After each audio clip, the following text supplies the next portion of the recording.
하나님 아버지, 저희가 다시금 주의 말씀을 묵상하며 하나님의 뜻을 구합니다. 하나님이 말씀하시고자 하는 하나님의 귀한 의미들을 저희들로 깨닫게 도와주옵소서. 저희의 우둔한 영혼들이 하나님 말씀으로 은혜 받는 시간 되어지게 하시고, 우리의 지쳐있는 영혼들이 하나님 말씀으로 힘을 얻는 시간 되어지게 하옵소서. 하늘로부터 내려오는 은혜와 하나님의 사랑으로 이 한 시간이 기쁨 충만한 시간 되어지게 하시고, 부족한 종에게 주셨던 하나님의 은혜가 시간 동일한 성령 하나님의 역사로 우리 사랑하는 성도님들 마음속에 전해질 수 있도록 은혜로 함께 하옵소서. 예수님의 이름으로 기도하옵나이다. 아멘. 오래전에 스파이더맨이라는 영화가 있었습니다. 그 영화에 많은 이야기들이 있지만 잊을 수 없는 한 대사가 있습니다. Great power comes from great responsibility. 해석하면 큰 힘은, 큰 권력은 큰 책임이 따른다는 말입니다. 책임과 힘과 권리는 항상 같이 가는 겁니다. 권리만 주장을 하게 되면 삶이 힘들어지고 또 그 권리에 따라가는 자들이 고통을 받게 됩니다. 책임만 강조하게 되면 그 책임을 감당할 사람들이 지쳐 떨어지게 됩니다. 우리에게 주어진 권위는 이것처럼 책임과 함께 주어지는 겁니다. 교회 안에도 많은 권위자들이 있습니다. 여러분들 잘 아시는 것처럼 담임 목사가 있고 장로님들이 있고 안수 집사님들이 있고 또 각 부에 우리 부장님들이 계시고 여러 기관장들이 계십니다. 그 한 분 한 분들이 귀중하고 소중합니다. 그러나 그 한 분 한 분들이 귀중하고 소중하기 때문에 권위를 갖는 것이 아니라 그들이 갖게 된 그 직책과 직임이 있기 때문에 권위가 주어지는 거예요. 제가 잘생기고 능력이 있어서 저에게 권위가 주어진 것이 아니라 제가 담임 목사로 있기 때문에 제게 권한이 주어지는 겁니다. 제가 담임 목사를 정지하고 멈추게 된다면 저에게 그런 권한은 없는 겁니다. 목사이기 때문에 하나님의 권위가 주어지는 것이지 인간 체제만이 능력이 있거나 사람이 괜찮아서 권위가 주어지는 것이 아니죠. 다른 말로 하면 그 사람의 모양이나 그 사람의 능력이 우리가 존경하고 따를 만한 위치가 못 된다 할지라도 그 사람의 위치가, 그 사람의 직임이 그와 같다면 그 권위 아래 우리가 복종을 하고 순종을 해야 되는 것이 하나님의 진리이고 하나님의 질서입니다. 왜냐하면 그 직임이 있기 때문이에요. 그 직임이 그와 같이 중요하기 때문입니다. 더 나아가서 그 권한이 크면 클수록 그 책임 또한 더 커집니다. 일반 평신도들과 제가 갖는 책임은 다릅니다. 제가 능력이 있어서가 아니라 제가 맡은 직임이 담임 목사이기 때문에 그래요. 이것은 우리의 신앙생활도 마찬가지입니다. 우리가 서 있는 이 교회 공동체 안에서도 동일하게 존재합니다. 오늘 본문을 통해서 아브라함을 통하여 하나님께서는 하나님의 권한을 그들에게 부여하시고 하나님의 특권을 그들에게 부여하시며 또 그들에게 하나님께서 요구하시는 책임 있는 삶을 하나님이 요구하고 계십니다. 특별히 오늘 계속해서 이제 아브라함의 이야기를 읽어 내려가고 있는데 특별히 18장에 있는 이야기를 통해서 하나님의 공동체 안에 하나님의 백성들에게 하나님이 어떠한 특권들을 주고 계시는가, 하나님의 긍휼하심을 따라 하나님의 나라의 구성원이 된 우리들에게 하나님이 어떠한 모습으로 어떠한 은혜를 베풀고 계시는가에 대해서 살펴보도록 하겠습니다. 또한 그와 같은 하나님의 위대하심과 하나님의 무한한 능력을 체험하는 하나님의 사람들에게 요구되어지는 하나님의 책임이 있습니다. 하나님의 백성들에게 하나님이 요구하시는 삶의 모습이 있습니다. 그 부분에 대해서도 함께 묵상을 해보려고 합니다. 특별히 이 두 부분의 이야기는 내용이 너무 커서 오늘은 하나님께서 하나님의 백성들에게 어떤 은혜를 베푸시는지에 대해서 살펴보도록 하겠습니다. 그리고 다음 주에 하나님께서 하나님의 백성들에게 요구하시는 책임 있는 삶에 대해서 함께 묵상을 해보도록 하겠습니다. 특별히 이 아브라함의 이야기를 통해서 우리가 받게 될 하나님의 그 위대하심과 하나님의 그 무한하신 사랑이 어떠한지에 대해서 깨닫는 귀한 시간이 되기를 주의 이름으로 부탁을 드립니다. 오늘 18장 1절에 보니까 하나님께서 아브라함을 찾아오셨다라고 말을 합니다. 계속해서 우리는 아브라함의 이야기를 읽고 있는데 18장 1절에 다시 하나님께서 아브라함을 찾아오십니다. 18장 1절에 보면 여호와께서 마므레의 상수리 나무들이 있는 곳에서 아브라함에게 나타나시니라 라고 시작하고 있습니다. 하나님께서는 17장에도 나타나셨고 15장에도 나타나셨고 12장에도 나타나셨고 끊임없이 아브라함에게 나타나셔서 아브라함에게 무엇인가 말씀하고 계십니다. 그런데 오늘 이 나타남은 그 전에 나타났던 하나님의 출현과 좀 다른 모습으로 나타납니다. 하나님이 홀로 나타나신 것이 아니라 사람의 모습으로 다른 두 천사와 함께 나타났다라고 말을 합니다. 자, 날이 뜨거울 때에 그가 장막문에 앉아 있다가 눈을 들어본즉 사람 셋이 맞은편에 서 있는지라. 그가 그들을 보자 곧 장막문에서 달려나가 영접하며 몸을 땅에 굽혀 이르되. 날씨가 뜨거웠던 여름이었던 것 같아요. 장막문에서 이 뜨거운 날씨를 피해서 더위를 피했던 아브라함이 갑자기 자기 앞에 나타난 세 명의 사람의 모습을 보게 된 겁니다. 그리고 그 세 명의 사람이 단순한 인간의 사람이 아니라 무언가 좀 다른 모습으로 그렇게 나타났던 것 같아요. 그리고 그 세 사람을 보자마자 아브라함은 달려나가서 그 세 사람에게 절을 하며 경배를 하게 됩니다. 혹 많은 학자들은 이 세 사람의 형태가 하나님의 또 다른 세 그룹의 모습으로 나타난 것이다라고 생각을 합니다. 마치 삼위 하나님이 역사하시는 것처럼 성부 하나님과 성자 하나님과 성령 하나님의 모습으로 나타난 것이다라고 이야기를 하는 분들이 있습니다. 그러나 그것은 잘못된 이해입니다. 왜냐하면 한 분은 하나님이시지만 다른 두 분은 천사이기 때문입니다. 19장 1절에 가면 이 세 명 가운데 두 명이 천사였다라고 하는 내용을 분명하게 기록하고 있습니다. 19장 1절에 가면 저녁 때에 그 두 천사가 소돔에 이르니 라고 말합니다. 여기서 말하는 이 두 천사는 누군가 하면 아브라함이 장막문에서 맞았던 세 사람 중에 두 사람, 그 두 천사가 다시 소돔성으로 찾아가게 된 겁니다. 정관사를 써서 그 두 천사, 18장 1절에서 2절에 썼던 그 세 사람 중에 두 천사가 지금 소돔성에 나타났다라고 말을 하는 겁니다. 근데 참으로 아이러니하고 참 신기한 것은 아브라함이 이 세 사람을 보자마자 하나님으로 알아봤다는 거예요. 도대체 무슨 눈을 가졌길래 하나님을 그렇게 알아볼 수 있었을까요? 우리에게도 그런 눈이 있다면 하나님이 찾아오시는 것을 분명히 알고 이 아브라함만큼이나 정성을 다해서 하나님을 섬길 수 있을 텐데 말이죠. 근데 아브라함에게는 그런 능력이 있었던 것 같아요. 사실 어떻게 보면 하나님께서 아브라함을 처음 부를 때부터 하나님은 아브라함에게 친근한 모습으로 다가오셨던 것 같아요. 세상의 문명의 중심이었던 갈대아 지방의 우르에 있을 때 하나님은 그에게 나타나셨습니다. 그리고 그를 하란 땅으로 인도해 드리셨어요. 하란 땅에서 삶의 터전을 누리고 살아갈 때 하나님은 다시 그에게 나타났습니다. 그리고 그에게 말씀하시고 약속의 땅으로 옮겨가라고 말합니다. 그때도 하나님은 아브라함에게 모습을 드러내 보이셨습니다. 그리고 하나님께서 아브라함에게 약속을 주시고 그 약속을 이루어갈 때 그때마다 하나님은 아브라함에게 나타나셔서 말씀하시고 하나님의 모습을 보여주셨죠. 그렇기 때문에 어찌 보면 아브라함에게는 하나님이 친숙한 친구와 같은 모습으로 다가왔던 것 같아요.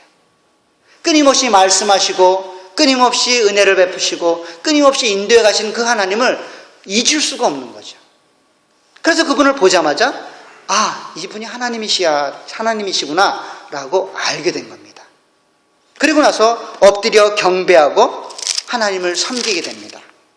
그런데 하나님과 두 천사가 있는 이들에게 엎드려 경배하면서 이렇게 말을 합니다. 내 주여, 내가 주께 은혜를 입었사오면 이라고 말을 합니다. 주의 은혜를 구하고 있다는 거죠. 만약에 주님께 내가 은혜를 입은 사람이라면 제가 준비하는 모든 것들을 준비하게 하시고 그 준비한 모든 것들을 받아주옵소라고 기도하고 있는 거예요. 간구하고 있는 겁니다. 하나님이 찾아오신 것 자체가 벌써 은혜이고 하나님이 벌써 아브라함이 가까이 온 것 자체가 하나님의 큰 은총임에도 불구하고 아브라함은 계속해서 하나님의 은혜를 구하고 있습니다. 하나님, 제가 만약 하나님의 은혜를 입었다면 그냥 지나가지 마시고 제가 준비하는 이 음식을 들어주십시오. 그리고 쉬었다 가십시오. 라고 요청하게 됩니다. 하나님께서는 마음이 넓으시기 때문에 아브라함을 사랑하셨기 때문에 그렇게 말합니다. 자, 5절 하반절을 보면 그렇게 말합니다. 그들이 이르되 내 말대로 그리하라. 내가 은혜 받았다고 하는 것들을 확증해 주는 거예요. 그래, 네가 은혜 받은 것을 내가 인정해 주마. 내 말대로 하라. 이 말입니다. 아브라함은 하나님의 은혜를 계속해서 구하고 있습니다. 하나님, 은혜를 주십시오. 제가 은혜 받은 사이인 것을 알고 싶습니다. 그 은혜 받은 자의 모습을 알고 싶으니 이 자리를 그냥 지나가지 마시고 제가 준비하는 것들을 받아주옵소서라고 말합니다. 그리고 나서 아브라함은 사라와 종들을 시켜서 최상의 어떤 재료들을 사용하여 최고의 음식을 만들어냅니다. 그리고 나서 그 음식을 하나님 앞에 그리고 두 천사 앞에 차려놓게 됩니다. 자, 8절을 보세요. 아브라함이 엉긴 젖과 우유와 하인이 요리한 송아지를 가져다가 그들 앞에 차려놓고 나무 아래 모셔 섬에 그들이 먹으니라. 하나님께서 두 천사와 함께 정성을 다하여 준비한 음식을 먹었다라고 표현해 놓고 있는 거죠. 이러한 모습은 하나님께서 아브라함이 요구했던 그 은혜가 아브라함에게 주어지고 있다라고 하는 것들을 확증적으로 보여주는 거예요. 하나님의 사람들이 하나님께 은혜를 구할 때 하나님은 그 은혜를 반드시 주십니다. 오늘 약속하신 것처럼 내 말대로 행하라. 그리고 지나가는 것이 아니라 차려놓은 음식을 맛있게 먹었다는 거죠. 이것을 통해서 하나님의 은혜를 구하는 자들, 특별히 하나님의 백성들에게 하나님이 은혜를 풍성하게 베푸시는 분으로 묘사하고 있다는 것입니다. 사실 우리 교회에는 요리를 잘하시는 분들이 많으신 것 같아요. 근데 요리를 잘하시는 분들이 요리를 만들었을 때 가장 큰 기쁨은 뭐죠?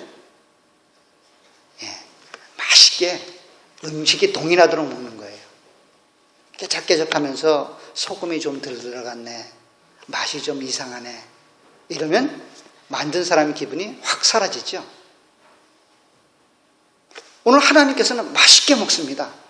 맛있게 아브라함과 아브라함의 가족들이 준비한 음식을 먹게 되는 것이죠. 사실 영적인 음식을 준비하는 목사의 입장에서도 동일한 마음을 갖습니다. 음식을 최선을 다해서 막 준비를 해요. 15년 동안 준비해와서 지금 하고 있잖아요. 그런데 이 음식을 먹고 나가면서 오늘 음식은 좀 설익었어, 재미가 없어, 이렇게 하시는 분들이 있더라고요. 저한테 안 들리게 하십시오. 셰프 앞에서 음식이 이렇다 저렇다 하면 참 능력 있는 분들은 기분 나빠하십니다. 맛있게 드시는 것이 그것을 준비한 사람들에게 가장 큰 기쁨을 주는 거예요. 맛있게 드시고 돈을 많이 주는 게 아니라 맛있게 주고 최고였습니다. 이러면 그 음식 만드는 사람은 다음번엔 더 좋은 걸 만들어냅니다. 더 능력 있고 더 아름다운 것을 만들어낼 수 있습니다. 그와 같은 모습이 여러분들의 있기를 주의 이름 부탁을 드립니다. 하나님은 아브라함에게 은혜를 구하기 때문에 그 은혜를 베풀어 주시는 거예요. 근데 참으로 놀라운 것은 우리 모두는 이 아브라함과 같이 하나님을 만나고 하나님을 섬기길 원해요. 여러분들, 여기 앉아있는 여러분들 중에 누가 하나님을 만났는데 이와 같은 정성을 다해서 섬기지 않을 분들이 있겠습니까? 내가 가지고 있는 모든 것들, 아무리 바쁜 미팅이 있고 아무리 귀중한 약속이 있어도 하나님을 만나게 되고 그분을 섬길 기회가 있다면 모든 것들을 포기하고 아마 그분을 섬길 거예요. 확신합니다. 여러분들은 아마 저보다도 더 열심히 여러분들이 만약 하나님을 만나게 된다면 그렇게 하실 거예요. 아브라함 못지않게 하나님을 섬기실 거예요. 그건 어느 누구도 부인할 수 없는 사실입니다. 근데 문제는 하나님을 만나볼 수가 없고 하나님을 알아볼 수가 없다는 게 문제예요. 하나님이 나타나야지 섬길 거 아니에요. 나타나시되 알아봐야 섬길 거 아니에요. 이게 우리의 한계가 우리의 문제란 말이죠. 그럼 하나님 도대체 어떤 모습으로 우리 가운데 오실까요? 여전히 멀리 계신 분으로 죽어서 하늘나라에 가서야만 만날 뿐인가요? 아니면 아브라함처럼 생생하게 살아있는 삶의 현장에서 하나님을 만나고 그 하나님을 섬길 수 있는 것일까요? 아브라함이 그와 같다라면 우리도 여전히 하나님을 우리의 삶의 현장에서 만날 수 있고 섬길 수 있습니다. 그 방법에 대해서 제가 알려드리겠습니다. 아까 읽었던 사도행전 9장에 가면 사도 바울이 예수님을 만나는 일들을 기록해 놓고 있습니다. 한번 사도행전 9장을 한번 가보세요. 사도행전 9장은 사도 바울이 혈기가 등등해서 예수를 믿는 자들을 죽이려고 공문을 받아서 다메섹으로 가는 중에 있었던 일들을 기록하고 있습니다. 특별히 9장 1절에 보면 이렇게 표현해 놓고 있습니다. 사울이 주의 제자들에 대하여 여전히 위협과 살기가 등등하여 대제사장에게 가서 다메섹 여러 회당에 가져갈 공문을 청하니 이는 만일 그 도를 따르는 사람을 만나면 남녀를 막론하고 결박하여 예루살렘으로 잡아오려 함이라. 사도 바울의 계획은 그거였습니다. 하나님을 따르고 예수님을 따르는 자들이 있다면 모조리 잡아서 예루살렘으로 끌고 가겠다. 그리고 예루살렘에 끌고 와서 고난과 어려움에 처해서 죽이게 만들겠다. 이게 사도 바울의 계획이었습니다. 이미 사도 바울은 그러한 일들을 예루살렘 지역에서 행했어요. 그 행한 결과로 스데반 집사가 죽었고 많은 그 그리스도인들이 박해를 받아서 도망을 치게 되는 그런 일들을 경험하게 되었습니다. 그래서 다메섹 도상으로 가고 있는데 갑자기 하늘로부터 빛이 나오게 되고 하늘로부터 소리를 듣게 됩니다. 그것이 바로 3절 이하의 내용인데 사울이 길을 가다가 다메섹에 가까이 이르더니 호련히 하늘로부터 빛이 그를 둘러 비추는지라. 땅이 엎드러져 들음에 소리가 있어 이르시되 사울아 사울아 내가 어찌하여 나를 박해하느냐 하거늘 대답하여 주여 누구시니이까 이르시되 나는 네가 박해하는 예수라. 자 보세요. 사도 바울은 예수를 직접 만난 경험이 없습니다. 예수를 직접 박해한 일도 없어요. 지금 사도 바울이 가는 것은 예수를 박해하러 가는 것이 아니라 누구를 박해하러 갑니까? 예수님의 제자들을 잡으러 간단 말이에요. 근데 하나님께서 보시기에는 예수님께서 보시기에는 그 예수의 제자를 핍박하고 예수의 제자를 잡아오는 것을 자기를 핍박하는 것으로 동일시하고 있다는 거예요. 예수님과 예수님의 제자들이 동일시되고 있는 거예요. 바울아, 사울아, 네가 지금 핍박하고 있는 그 하나님을 믿는 자들, 예수를 따르는 자들은 그냥 예수를 따르는 자들이 아니라 바로 나란다. 내가 핍박했던 그 사람들은 바로 나를 사랑하는 사람들이기 때문에 나를 핍박하는 것과 동일하다라고 말해주고 있는 거죠. 그리고 나서 사도 바울은 이 하나님의 음성을 듣고 변화가 되어져서 예수를 증거하는 하나님의 사람이 되었습니다. 이와 같은 동일한 원리가 오늘 읽었던 마태복음 25장에도 동일하게 등장을 합니다. 마태복음 25장에 가보시면 자 한번 보세요. 마태복음 25장 아까 읽었던 31절의 이하의 내용들을 보게 되면 하나님께서 마지막 때에 하나님의 능력 안에서 세상을 심판하실 그때에 어떤 모습으로 심판하는지에 대해서 기록해 놓고 있습니다. 특별히 세 가지 비유 가운데 마지막 비유인데 바로 양과 염소의 비유예요. 마지막 심판 때에 양과 염소로 분류되어지는 하나님의 사람과 세상 사람들에 대한 평가의 기준들을 오늘 본문이 기록하고 있습니다. 자, 31절을 보면 이렇게 말합니다. 인자가 자기 영광으로 모든 천사와 함께 올 때에 자기 영광의 보좌에 앉으니라. 모든 민족을 그 앞에 모으고 각각 구분하기를 목자가 양과 염소를 구분하는 것 같이 하여 양은 그 오른편에 염소는 왼편에 두었다.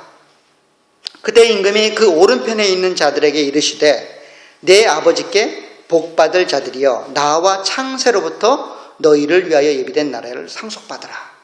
그러니까 세상의 수많은 사람들이 마지막 날에 심판대에 있게 되는 것이고 그 심판의 보좌 앞에 서 있는 거예요. 그래서 하나님께서 두 부류로 나누는 거죠. 마치 목자가 양과 염소를 나누는 것처럼 두 부류로 나누는 거예요.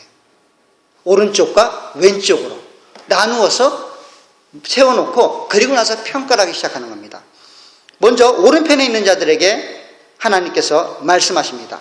그때 임금이 그 오른편에 있는 자들에게 이르시되 내 아버지께 복받을 자들이여 나와 창세로부터 너희를 위하여 예비된 나라를 상속받으라 라고 축복하시면서 그렇게 말합니다. 내가 줄일 때에 너희가 먹을 것을 주었고 목마를 때에 마시게 하였고 나그네 되었을 때에 영접하였고 헐벗었을 때에 옷을 입혔고 병들었을 때에 돌보았고 옥에 갇혔을 때에 와서 보았느니라. 오른편에 있는 자들에게 그렇게 말하는 거예요. 너희가 나를 극진히 섬겼다.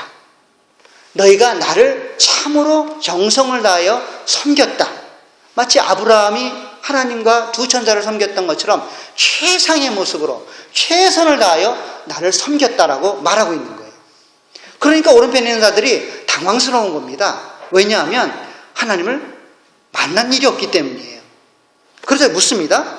37절에 이에 의인들이 대답하여 이르되 주여 우리가 어느 때에 주께서 줄이신 것을 보고 음식을 대접하였으며 목마르신 것을 보고 마시게 하였나이까?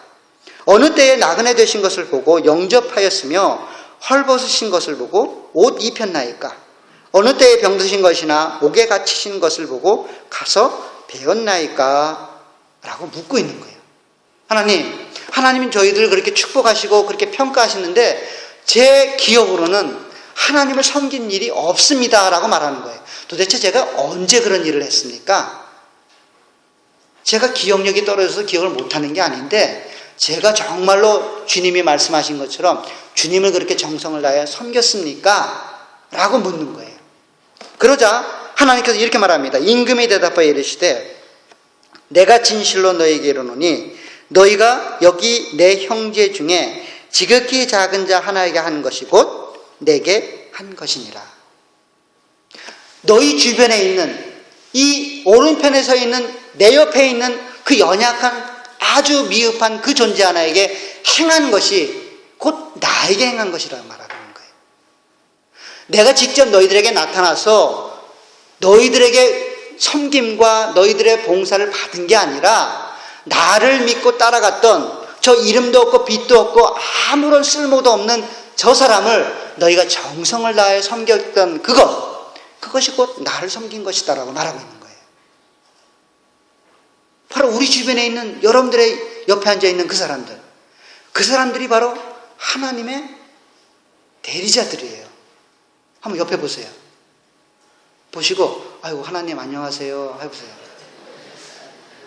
쑥스럽죠? 괜찮아요. 옆에 사람이 나를 보고도 하나님이라 그러니까 동급이니까 상관없어요. 지금 하나님께서 말씀하시는 것은 하나님이 특별한 존재로 나타나지 않는다는 거예요. 하나님을 섬기고 하나님 안에서 생명을 부여받은 그 공동체에 속한 모든 사람, 그 안에 높은 자리에 있든 낮은 자리에 있든 쓸모가 있든 없든 건강하든 병이 들었든 하나님을 섬기고 하나님 안의 공동체의 회원으로 부른 모든 자들이 그와 같은 존재로 여러분들에게 주어지고 있다는 거예요. 하나님처럼 여러분들이 그 사람들을 섬긴다면 그것이 곧 하나님을 섬기는 것이 된다고 성경이 말하고 있고, 이 의인들은 하나님의 은혜를 받은 자들은 그러한 삶을 살았다고 말하고 있는 거예요. 살았다고. 그런데 놀라운 것은 동일한 방법으로 왼편에 있는 자들에게도 말을 합니다. 한번 보세요. 자, 41절에 보면 또 왼편에 있는 자들에게 이르시되 저주를 받을 자들아 나를 떠나 마귀와 그 사자들을 위하여 예비된 영원한 불에 들어가라. 내가 줄일 때에 너희가 먹을 것을 주지 아니하였고 목마를 때에 마시게 하지 아니하였고 나그네 되었을 때 영접하지 아니하였고 헐벗었을 때에 옷 입히지 아니하였고 병들었을 때에 옥에 갇혔을 때에 돌보지 아니하였느니라 하니라. 지금 왼편에 있는 사람들에게, 죄송합니다. 왼편이 아니라, 어떤 왼편에 있는 사람들에게 하나님 말씀하시는 거예요. 너희는 내가 힘들고 외로울 때 나의 친구가 되어주지 않았다. 내가 배고플 때 나를 먹이지 않았다. 내가 입을 옷이 없었을 때 넌 날 입혀주지 않았다. 내가 고통 가운데 신음하고 있을 때 너는 나를 돌보지 않았다. 그러니까 말하는 겁니다. 하나님 그런 일을 하지 마세요. 하나님이 저에게 나타났을 때 그런 모습이었다면 제가 모든 것들을 포기하고 하나님을 섬겼을 겁니다. 도대체 언제 우리에게 나타났습니까? 한 번도 전 하나님을 만난 적이 없는데요. 도대체 무슨 말씀하시는 겁니까? 이 표현인 거예요. 하나님이 하나님의 모습으로 딱 나타났다면 제가 하나님을 안 섬겼겠습니까? 제가 누군데요? 하나님 섬기기로는 최고인데, 둘째가라면 서러울 사람인데, 하나님 그런 말씀하십시오 라고 항변하는 거예요.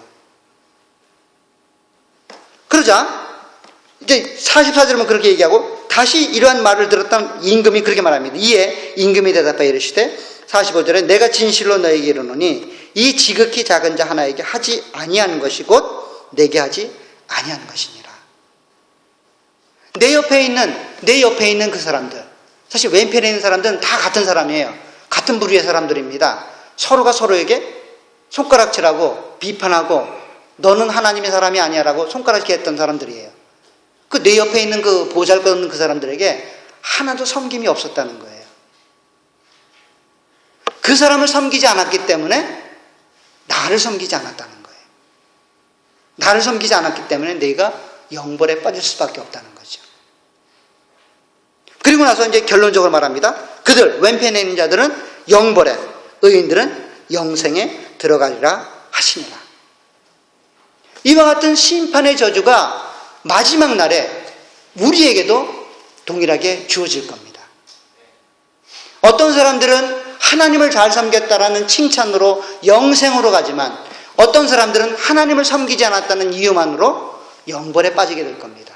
그런데 그 하나님을 섬기고 하나님을 섬기지 않는 것이 눈에 보이는 하나님이 아니라 내 옆에 있는 나의 사랑하는 동역자들, 내 형제자매들, 우리 공동체 안에 부름받은 하나님의 사람들을 섬기지 않을 때에 하나님을 섬기지 않은 것이 되는 것이고, 그들을 섬겼을 때에 그것이 하나님을 섬기는 것이 된다라고 성경이 말하고 있습니다.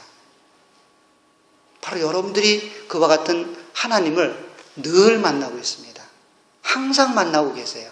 아브라함처럼 어느 날 한 번에 딱 나타나신 그 하나님을 섬겼으면 하는 마음이 우리 가운데 있을 겁니다. 특별한 모습으로 나타나는 하나님의 모습을 볼 길을 여러분들이 소원하실지도 몰라요. 근데 하나님은 어제도 나타나셨고 오늘도 나타나셨어요. 지금도 여러분들 주변에 임재해 계십니다. 어떤 모습으로요? 나와 같은 모습으로. 나와 같은 모습으로 지금 옆에 앉아 있다고 해요. 그 사람들을 사랑으로 섬기셔야 돼요. 그 사람들의 필요를 여러분들이 알고 섬기셔야 돼요. 또 반대로 누군가가 자기를 섬기고 있다면 감사함으로 받으시면 됩니다. 그게 하나님의 공동체입니다. 어떤 분들을 만나보니까 그런 분들이 있어요.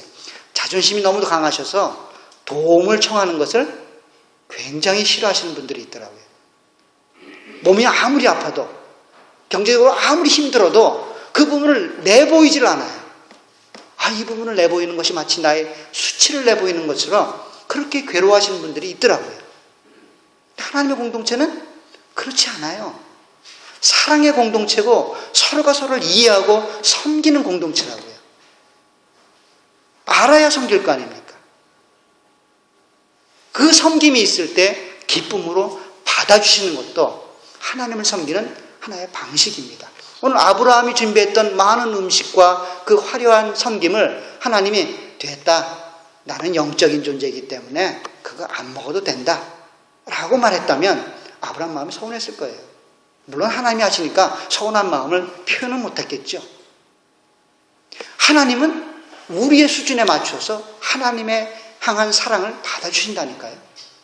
여러분들도 누군가가 여러분들에게 사랑을 베푸시고 사랑을 손을 내미시면 받아주세요. 그냥 그것이 하나님의 사랑을 받는 자의 모습이고 하나님을 사랑하는 자의 모습입니다. 어쩌면 우리 모두는 아브라함 같은 존재가 되기를 원합니다. 아브라함처럼 하나님을 최상으로 섬기기를 원합니다. 그리고 아브라함처럼 하나님이 늘 찾아오시는 은혜를 받은 자의 모습으로 살기를 원하십니다. 하나님께서 말씀하시기를 그러한 삶이 여러분들에게 날마다 지속되어 왔고 지금도 지속될 것이고 앞으로도 지속된다라고 약속하고 계십니다. 여러분들이 그와 같은 존재세요. 그와 같은 하나님의 사랑을 받을 존재시라고요. 그와 같은 위대한 분이심을 깨닫고 하나님의 은혜를 늘 기억하시면서 하나님의 사랑을 실천하는 하나님의 참다운 성도님들 되기를 주의 이름으로 부탁을 드립니다. 기도하도록 하겠습니다. 하나님 아버지, 은혜와 사랑을 감사합니다. 오늘 아브라함이 하나님을 만나 하나님을 최선을 다하여 섬겼던 것처럼 저희들 마음속에서도 어찌하든 하나님을 섬기며 하나님께 영광을 돌리는 인생이 되기를 소원합니다. 하나님, 그 방식이 있어서 아브라함과 차등이 있음을 오늘 말씀을 통해서 깨닫게 하시니 감사합니다. 이제 예수 그리스도의 구속의 은혜를 따라서 신약의 시대를 살고 있는 저희들에게 하나님께서 나와 동일한 믿음을 갖고 있고 동일한 은혜를 받은 자들을 하나님처럼 섬기라고 말씀하여 주시니 감사를 드립니다. 이제 그 사랑을 제가 실천하겠습니다. 우리의 모습이 연약하고 우리 행위가 조금 미흡하다 할지라도 하나님 끝까지 그 삶을 우리가 이루어나갈 수 있도록 도와주시고 하나님께서 허락하신 그 은혜를 따라서 우리에게 맡겨진 하나님의 사람들을 사랑하며 하나의 공동체로 이루어가는데 부족함이 없도록 은혜로 함께하옵소서. 끝까지 우리들을 사랑하여 주셔서 하나님의 일들을 감당하는 저희들이 될 수 있도록 은혜로 함께하옵소서. 예수님의 이름으로 기도합니다.